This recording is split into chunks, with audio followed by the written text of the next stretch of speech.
everybody takes something away a little bit different. You know, people have the beauty of the lake, the area.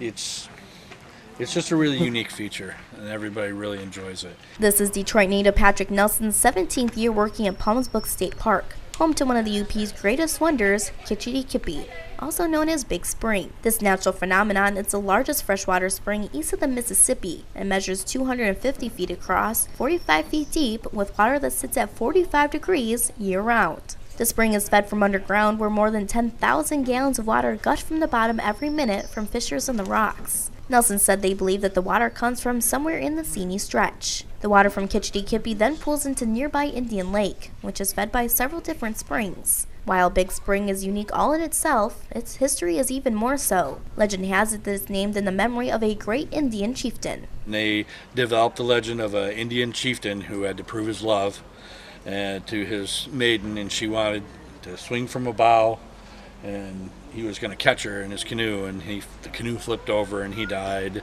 And then his spirit lives in a white deer that people will see out here. But that fable is just that. A tall tale created by a Youper named John Belair, who was so incredibly passionate about the spring, he would close up his business, the Five and Dime in Manistee, to take visitors over and explore. The area was a mass of trees and nearby sinkholes, but it held a special place in Belair's heart. His passion for the spring led to an agreement between Palms and Book Lumber Company and himself back in the 20s that would clean up the area and ensure that it was used for purposes as it is today. And so, Palms Book State Park was created. The buildings in both that park and nearby Indian Lake State Park were built by the Michigan Civilian Conservation Corps, along with the famous self-guided raft. And though the park is closing in on a century of activity, it still manages to bring smiles to all who visit. First time I was out here, actually my wife and I came out, it was pouring down rain, and we came out here in our raincoats that didn't have a covered raft like it is now, and we got here and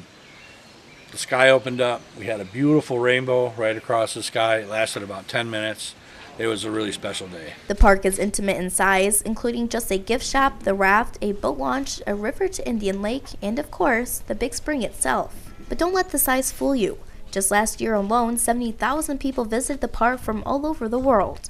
The strangest interview I did, I thought it was a Norwegian radio station.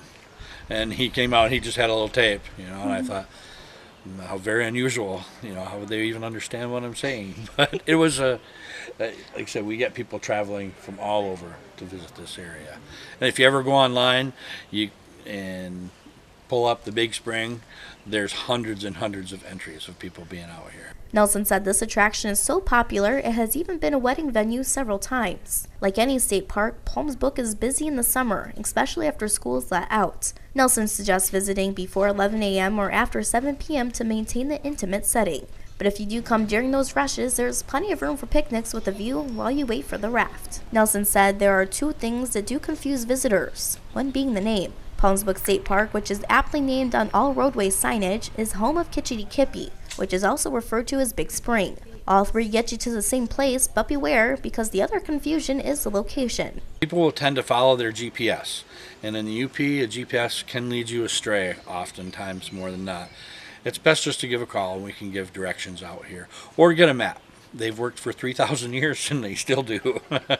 There is no swimming in the spring or fishing, even though those trout are certainly tempting. Palms Book is a day-use park open from 8 a.m. until 10 p.m. The only fees imposed to see the spring are those associated with a recreation passport, which is required to get into any state park and can be purchased at the Secretary of State. Reporting from Manistee for ABC 10 and the CW5, I'm Chelsea Birdsall.